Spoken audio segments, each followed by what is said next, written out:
World की 21% population, सबसे पुरानी सिविलाइजेशन में से एक और सबसे तेज़ी से बढ़ती इकनॉमी। बट यू नो कि साउथ एशिया की ये 8 कंट्रीज़ आपस में मिलकर काम क्यों नहीं कर पा रहे? यूरोपियन यूनियन की बात करें, आसियान की बात करें तो एक दूसरे को कॉपरेट करके आगे निकल गए, बट हमारा सार्क फिर भी पीछे रह गया। ठीक है, तो आज की क्लास में हम बात करेंगे सार्क की, यानी कि South Asia association for regional cooperation. Once again welcome to Humanities Hive, और मेरे साथ आप क्लास 12 की पॉलिटिकल साइंस पढ़ रहे हैं for your board exam, for your CUET exam and other competitive exam.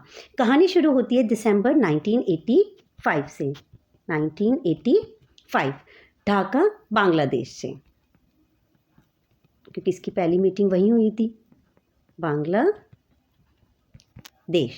South Asia के देशों ने सोचा कि चलो आपस में दुश्मनी ख़त्म करके दोस्ती का हाथ बढ़ाते हैं, और तभी जन्म हुआ किसका?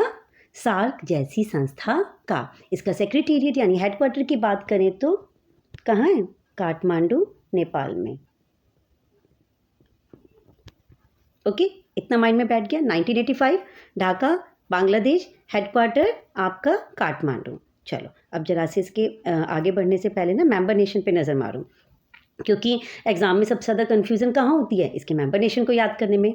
तो इसको हम निमोनिक से कर लेती हैं, MBBS इन पेन। अब फटाफट से करो। M मालदीव, B से आपका हो गया बांग्लादेश भूटान, ओके।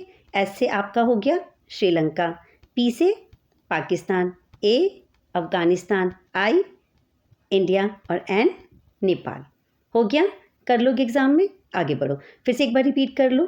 मालदीव, भूटान, उसके बाद आपका बांग्लादेश, दैन श्रीलंका, उसके बाद पाकिस्तान, अफ़गानिस्तान, इंडिया एंड नेपाल। चलो मैप माइंड में बैठ गया। अब आगे बढ़ते, ये देखो हम जितनी भी सार्क एशियन कंट्रीज़ हैं उनकी प्रॉब्लम तो सेम ही है। चलो आगे बढ़ते हैं। बट जब सब इतना अच्छा चल रहा था, इतना अच्छा आइडिया था, तो ये सार्क फेल क्यों हुआ? इसकी सबसे बड़ी कमज़ोरी क्या है? वो है अनैनिमिटी, यानी अगर कोई भी फैसला लेना है तो सारे 8 देशों की हाँ होनी चाहिए, और जहाँ इंडो पाक एक साथ बैठे हों वहाँ पे भला दोनों एग्री कैसे होंगे? आप खुद सोचो। कोई भी हमें डिसीज़न लेना है या कोई भी ऐसा नया काम करना है, तो उसमें अगर 2 कंट्रीज़ आपस में सहमत नहीं हो रही, फिर वो कैसे उस पर इम्प्लीमेंटेशन हो पाएगा? और उसके बाद आप याद करो 2016 का उरी अटैक, PM मोदी का फिर स्टेटमेंट कि टेररिज्म और talk can not go together, कि भाई दोनों काम एक साथ नहीं हो सकते। एक तरफ लड़ाई हो रही है और एक तरफ हम एक दूसरे को कॉपरेशन की बात कर रहे हैं। How is it possible? और 2016 में पाक के इस्लामाबाद में सार्क समिट होना था, लेकिन उसी साल उरी अटैक हो गया। फिर इंडिया ने साफ डिनाई कर दिया कि टेररिज्म और टॉक एक साथ नहीं चल सकते, और इंडिया ने उस समिट का बाइकआउट किया, और साथ में बांग्लादेश, भूटान और अफगानिस्तान ने भी मना कर दिया। और तब से लेकर आज तक सार्क की कोई मीटिंग या समिट नहीं हुआ है। मतलब बस समझो कागज़ पे, पेपर पे ही जिंदा है। ठीक है, ये तो चलो अब एक स्टोरी सुना दी मैंने। NCERT लाइन टू लाइन क्या कहती है, अब हम वो डिस्कस करेंगे। ठीक है, चलो उसके बाद हम शेयर पोटेंशियल की बात करते हैं, क्राइसिस की बात करते हैं। 1/5 population, global population, a region bound by common cultural heritage, similar social custom and interlinked economies, crippled by, और सबकी प्रॉब्लम एक है, पॉवर्टी है, हंगर है, डिजीज है, इलिटरेसी है एंड पॉलिटिकल इंस्टेबिलिटी है। क्लियर? चलो आगे बढ़ो। In spite of many conflicts, the states of South Asia recognize the importance of cooperation and friendly relationship among themselves. तभी तो हम लोग एक साथ आए। And the SAARC vision for multilateral cooperation, देखो जो 8 मेंबर याद करते हो यहाँ पे भी दे रखे हैं। 1985 ओरिजिन ढाका, उसके बाद आपका इंडिया, भूटान, नेपाल, अफगानिस्तान, पाकिस्तान, मालदीव, श्रीलंका एंड बांग्लादेश। किस किस की बात करते हैं? Accelerate economic and social development, उसके बाद promote regional welfare and improve quality of life, foster mutual assistance in agriculture, technology, sports and culture, and maximise human and natural resource utilisation. देखो ये तो अभी पिक्चर के थ्रू कर रहा है, अब NCERT देखो लाइन टू लाइन पढ़ो। The South Asian countries have a common cultural heritage, similar social custom and much the same economy. More than 1/5 of the world population lived in this region, and the people in the region face problems such as poverty, hunger, disease, literacy and political instability. Common problem है, तो एक साथ आएंगे तो may be हम उन problem से निकल पाएंगे. And there is a considerable scope for mutual cooperation in the region, and these were the factors that led to the formation of SAARC, तभी तो सार्क जैसी संस्था का जन्म हुआ। And the South Asian association for regional cooperation, 1 mark का question तो यहीं से बन जाएगा। फुल फॉर्म कब बना? 1985। And is a major regional initiative by the South Asian state to evolve cooperation through multilateral means. It began in 1985 at Dhaka. तो एक ईयर और ढाका, ये नेम आपको याद होने चाहिए। उसके बाद द सार्क मेंबर्स इंक्लूडेड, अभी हमने मेंबर्स लर्न करे, MBBS and pen, India, Maldives, Pakistan, Bangladesh, Sri Lanka, Bhutan, Nepal and Afghanistan. Aims and objective, अभी हमने पिक्चर में ये देखो, इसमें करे हमने the multilateral cooperation, economic social development की बात करते हैं, रीजनल वेलफेयर की बात करते हैं, mutual assistance in agriculture technology की बात करते हैं, and maximise human and natural resource utilisation की बात करते हैं। आपकी NCERT क्या कहती है? The aims and objective of SAARC to accelerate the economic and social development, promote the welfare, making full use of all the human and natural resources, and to bring mutual assistance and collaboration in areas agriculture हो, rural development, technology, sports and cultural exchange। जब हम इन सब field में एक दूसरे को पूरा cooperate करेंगे तो जो हमारे देशों की कॉमन समस्याएं हैं उनसे हम बाहर निकलेंगे। उसके बाद आपका आता है the SAARC summit. The first summit was held in 1985 at Dhaka. उसके बाद the 12th SAARC summit was held at Islamabad, Pakistan in January 2004। It ended after the, देखो 12th इसलिए पढ़े क्योंकि इसमें साफ्टा जो अग्रीमेंट हुआ था वो करा था। Ended after the signing of the historic south Asian free trade agreement, यहाँ से भी क्वेश्चन बन सकता है साफ्टा, और बनता है। And which sought the creation of a free trade zone for the whole of South Asia, that is reduction of trade barriers between the SAARC member nation. जो भी मेंबर कंट्रीज़ हैं आपस में जो ट्रेड बैरियर्स हैं उनको ख़त्म करेंगी और मिलके एक दूसरे के साथ ट्रेड करेंगी, तो उसमें हम सभी देशों का विकास होगा। And the SAFTA agreement was to become effective on 1 January 2006 and SAFTA aims at lowering trade tariff to 20% by 2007। जो ट्रेड में टैरिफ थे उनको भी रिड्यूस किया गया, जो ट्रेड बैरियर्स थे उनको ख़त्म किया गया। The SAFTA dilemma 12th SAARC summit Islamabad 2004 introduces the South Asian Free Trade Agreement effective January 1st 2006 aiming to lower tariff to 20% by 2007। अब ये जो अग्रीमेंट साइन हुआ तो इंडिया का पर्सपेक्टिव क्या था कि भाई superior political cooperation, economic integration होगा और फ्री ट्रेड बेनिफिट सबको होंगे, ऐसा नहीं कि सिर्फ इंडिया को। बट नेबर का पर्सपेक्टिव क्या है? Tariff reduction, Indian commercial invasion and undermine political and social autonomy. उनको ऐसा लगता है कि साफ्टा के थ्रू जो इंडिया है वो हमारे पॉलिटिकल और सोशल ऑटोनॉमी में इंटरफेयर करेगा, हमारे जो कमर्शियल है उसमें उसका इंटरफेयर बढ़ता जा रहा है। क्लियर? चल, बट इंडिया का पर्सपेक्टिव है सबका साथ सबका विकास, नहीं? चल आगे बढ़ते हैं। क्रिटिकल इवैल्यूएशन, हाँ समिट की बात करते हैं। समिट में ये पॉइंट और करो फिर पढ़ाती हूँ मैं। The last SAARC summit was the 18th SAARC summit held in Kathmandu, Nepal on November 2014। It resulted in a 36-point Kathmandu declaration but was considered a disappointment due to the tension between India and Pakistan. And the planned 19th summit जो होना था scheduled for November 2016 in Pakistan was cancelled due to the Uri attack and subsequent fall out. अभी जब starting में मैं आपको इस topic के इंट्रो दे रही थी तब मैंने आपको बताया था कि 2016 का जो उरी अटैक था और उस अटैक के बाद क्योंकि ये सबमिट होना था तो फिर PM जो नरेंद्र मोदी जी थे उन्होंने इसका बाइकआउट किया और कहा terrorism and talks can not go together. ये स्टेटमेंट याद रखना, terrorism and talks can not go together. देखो जब आप अगर एक आधी ऐसी स्टेटमेंट आप अपने आंसर में लिख देते हो, ये 2016 की है, ओके उरी अटैक के बाद की, तो आपका आंसर इफेक्टिव बनता है और आप में एक हैबिट डेवलप होगी।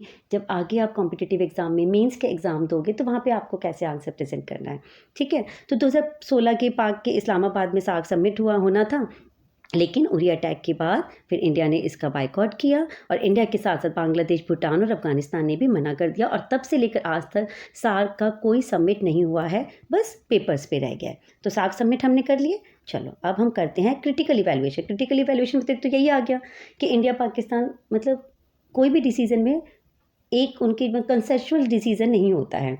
But some of our neighbours fear that SAFTA is a way for India to invade their markets and to influence their societies and politics through commercial ventures and a commercial presence in their countries. जो other countries हैं, जो India की neighbouring countries हैं, वो सब ये सोचती हैं कि इंडिया का इन्फ्लुएंस बढ़ेगा. And India thinks that there are real economic benefit for all from SAFTA, and that a reason that trade more freely will be able to cooperate better on political issues. कि अगर हम trade barriers को ख़त्म करके काम करेंगे, एक दूसरे को कोऑपरेट करके काम करेंगे, तो इकोनॉमिक बेनिफिट्स हम सभी को होगा. ओके. उसके बाद although India Pakistan relation seem to be a story of endemic conflict and violence. वो प्रॉब्लम कभी सुलझती ही नहीं है. And there have been a series of efforts to manage tension and build peace. Efforts चलती रहती हैं, लड़ाई झगड़े चलती रहती हैं. चलो आगे बढ़ते हैं. उसके बाद in what way do the outside powers influence bilateral relation in south Asia. ठीक है, हम सब आपस में एक दूसरे को कॉपरेट करने की बात करते हैं, बट जो आउटसाइड पावर्स है, लाइक यूएसए हो गया आपका, इधर से आपका चाइना हो गया, वो कैसे इन्फ्लुएंस करने की कोशिश करते हैं. तो थोड़ा सा ये भी डिस्कस कर लेते हैं, कभी अगर क्वेश्चन थोड़ा सा मोल्ड करके आ गया एग्जाम में तो. ओके. चलो. During the cold war era American attitude continue to be anti India. आप सबको पता है, चाहे आप 1971 की वॉर देख लो या उसके बाद 1965 की वॉर देख लो ना. America set up a powerful military base in Pakistan and during Bangladesh liberation struggle 1969-71 India supported the people of East Bengal. Where is America gave Pakistan a pat on the back. हर वॉर में अमेरिका ने किसका साथ दिया? पाकिस्तान का. And Soviet Union Russia on the other hand remain India's trustworthy friend throughout. ये तो हम शुरू से पढ़ते हैं, चाहे एंड ऑफ बाइपोलैरिटी चैप्टर हो, और ये जो ट्रीटी है 1971 की Indo Soviet treaty, very very very important. कितनी बार रिपीट होती है और कितनी बार मैं करा भी चुकी हूँ. Treaty of peace, friendship and cooperation was signed by India and Russia, and during the Bangladesh liberation movement the treaty proved to be very effective. और उस ट्रीटी के बाद 1971 की वॉर हुई और तभी इंडिया को उसमें कमेंडेबल विक्ट्री मिली with the support of Russia. चलो उसके बाद पोस्ट कोल्ड वॉर एरा, वो तो कोल्ड वॉर के टाइम का था कि चलो इंडिया पूरी तरीके से पाकिस्तान को सपोर्ट कर रहा था. पोस्ट कोल्ड वॉर एरा में China and the United State remain key players in South Asian politics. दोनों की जो कंट्री हैं वो की प्लेयर का रोल प्ले कर रही हैं. Sino Indian relation have improve significantly in the last 10 years, but China strategic partnership with Pakistan remains a major irritant. देखिए वो इधर से इंडिया के भी साथ है, इधर से पाकिस्तान के भी साथ है. ठीक है. And American involvement in south Asia has rapidly increase after the cold war. और अमेरिका का इंटरेस्ट साउथ एशियन कंट्रीज़ में पूरी तरीके से है. And the US has had good relation with both India and Pakistan. America का भी यही है, दोनों के साथ अच्छे रिलेशन है, इंडिया के साथ भी, पाकिस्तान के साथ भी. And since the end of the cold war and increasingly work as moderator in India Pakistan relation. उसके बाद इकोनॉमिक रिफॉर्म्स की बात करें, liberal economic policies in both countries have greatly increase the depth of American participation in the region. The large South Asian diaspora in the US and huge size of the population and markets of the region also give America an added stake in the future of regional security and peace. हमारे south Asian countries का diaspora US में और huge size जो population है, एक बहुत बड़ी market है इस रीजन में, तो सिक्योरिटी और शांति के उससे अमेरिका एक अहम भूमिका रखता है. And however whether South Asia will continue to be known as a conflict prone zone और will evolve into a regional bloc with some common cultural features, and trade interests will depend more on the people and the government of the region than any other outside power. देखो South Asian countries no doubt थोड़े बहुत conflict होते रहते हैं देशों के बीच में, but हमारे जो कॉमन कल्चरल फीचर हैं, हमारे ट्रेड इंटरेस्ट हैं, वो जनता पे डिपेंड करते हैं और गवर्नमेंट पे डिपेंड करते हैं, ना कि आउटसाइड पावर पे. अगर हम एक दूसरे को कॉपरेट करके काम करेंगे तो डेफिनेटली यूरोपियन यूनियन और आसियान के देशों की तरह साउथ एशियन कंट्रीज़ भी बहुत तेज़ी से विकास करेंगी. और उसके बाद ये लास्ट सार्क समिट मैंने आपको बता दिया, उरी अटैक के बाद कोई सार्क समिट नहीं हुआ, बट क्या उसके बाद ये ऑर्गेनाइजेशन ख़त्म हो गई? अब सवाल ये उठता है कि क्या इंडिया ने रीजनल कोऑपरेशन छोड़ दिया या नहीं, या हमने पाक को बाईपास करके नया रास्ता ढूंढ निकाला और जिसका नाम है BIMSTEC. BIMSTEC stands for the Bay of Bengal Initiative for Multi-Sectoral Technical and Economic Cooperation. इसकी फुल फॉर्म याद रखेंगे, Bay of Bengal Initiative for Multi Sectoral Technical and Economic Cooperation. ठीक है, ये देखो एक बार यहाँ पे देखो आप, ये देखो the strategic pivot eastward BIMSTEC establish in 1997 via the Bangkok Declaration, the Bay of Bengal Initiative for Multi-Sectoral Technical and Economic Cooperation। ये देखो इंडिया, भूटान की बात देखो, इसके मेंबर्स देखो, MBBS इन टी, ऐसे याद कर लो इसको, MBBS इन टी। देखो आपका म्यांमार हो गया, उसके बाद आपका बांग्लादेश हो गया, उसके बाद भूटान हो गया, उसके बाद आपका श्रीलंका हो गया इधर से, उसके बाद आपका इंडिया तो है ही, देन आपका नेपाल हो गया एंड देन थाईलैंड हो गया। ओके, चलो next, it's a regional organisation comprising 7 member state, Bangladesh, Bhutan, India, Myanmar, Nepal, Sri Lanka and Thailand. अभी हमने मैप में देख लिया। बिम्स्टेक मेन फोकस क्या है? On fostering collaboration. देखो कोई भी ऑर्गेनाइजेशन बन रही है जो कंट्रीज मिलकर करे तो कोऑपरेशन, कोलैबोरेशन, ये वर्ड्स आएंगे ही आएंगे, and cooperation among these nation particularly in areas like trade, investment, technology and cultural exchange. Establish कब हुआ? जहाँ से क्वेश्चन बनेगा 1997 में, with the signing of the Bangkok declaration. ये क्वेश्चन इंपॉर्टेंट बनेगा। Includes countries from South Asia, again Bangladesh, Bhutan, India, Nepal, Sri Lanka and South East Asia, Myanmar, Thailand. उसके बाद ऑब्जेक्टिव क्या है? Aims to accelerate economic growth, social progress and technical and Economic cooperation among member states. Areas of cooperation देखो, ये देखो, BIMSTEC multi sectoral engine, trade and investment, energy, transportation and communication, tourism, technology, agriculture and fisheries, public health and counter terrorism and poverty alleviation. Clear? The 6th BIMSTEC Summit 2025 hosted by Thailand under the theme Prosperous, Resilient and Open, focusing heavily on actionable responses to key regional challenges. 6th BIMSTEC Summit याद रखेंगे 2025, ये current scenario का है। आगे बढ़ते हैं। Trade and investment, energy, transportation and communication, tourism, technology, fisheries, agriculture, ये सारे पॉइंट्स अभी हमने डिस्कस कर लिए। BIMSTEC provides India with a platform for regional engagement, counter balancing China influence and promoting it's neighbourhood first policy. Very very important, ठीक है, जो balance करने की कोशिश कर रहा है, चाइना के इन्फ्लुएंस जो कम है, चाइना के इन्फ्लुएंस को कम करने की कोशिश करेंगे, और neighbourhood first policy. The Indian prime minister participated in the 6th BIMSTEC Summit 2025 hosted by Thailand under its chairmanship with the theme BIMSTEC Prosperous, Resilient and Open, and focusing on enhancing regional cooperation and addressing key challenges। चलो यहाँ पे आपका BIMSTEC topic भी complete. और एक चीज़ और क्या बतानी थी मैं, हाँ, सार्क में एक पॉइंट मुझे बताना था कि सार्क में सबसे लास्ट में कौन सी कंट्री ऐड हुई थी। यहाँ से भी क्वेश्चन बन सकता है, फटाफट से उस मैप पे आ जाओ एक बार। सबसे लेटेस्ट जो है वो है आपकी अफ़गानिस्तान, ये, ठीक है। चलो यहाँ से ऐसे क्वेश्चन बन सकता है, सबसे लास्ट में कौन सी कंट्री ऐड हुई थी सार्क में। उसके बाद अब हमें क्या करना है, ये टॉपिक हमारा complete. And SAARC versus BIMSTEC देखो, 85, 97 ढाका में बना Bangkok declaration, strictly internal South Asia, bridging South and South East Asia via the Bay of Bengal, paralyse the Indo Pak. Primary road block क्या है? इंडो पाक बायलैटरल कॉन्फ्लिक्ट होते रहते, उस वजह से ये सक्सेस नहीं हो पाया। Operates free of western flank tensions.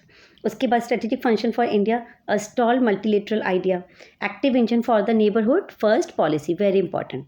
उसके बाद आप देख लो, effectively dormant since 2014 and accelerating multi sectoral integration 2025 summit. Clear? चलो यहाँ पे आपका थोड़े थोड़े मैंने एक्स्ट्रा कुछ पॉइंट ऐड करे हैं करंट सिनेरियो के साथ। कोई हार्ड एंड फास्ट रूल नहीं है आप बच्चों के लिए कि, बट इसलिए ऐड करें कि हो सकता है 12th के अलावा जो बच्चे ये क्लास देखते हैं तो मे बी उनके लिए बेनिफिशियल होगा। ओके, तो इसी के साथ यहाँ पे हमारा ये चैप्टर कंप्लीट होता है, contemporary south Asia. I know काफ़ी बड़ा चैप्टर था और काफ़ी टाइम भी ले गया। उसके बाद अब नेक्स्ट चैप्टर स्टार्ट करेंगे, और उससे पहले मैं इसके MCQ, सार्क और बिम्स्टेक की MCQ अपलोड कर दूँगी। थैंक यू, बाय, पढ़ते रहिए।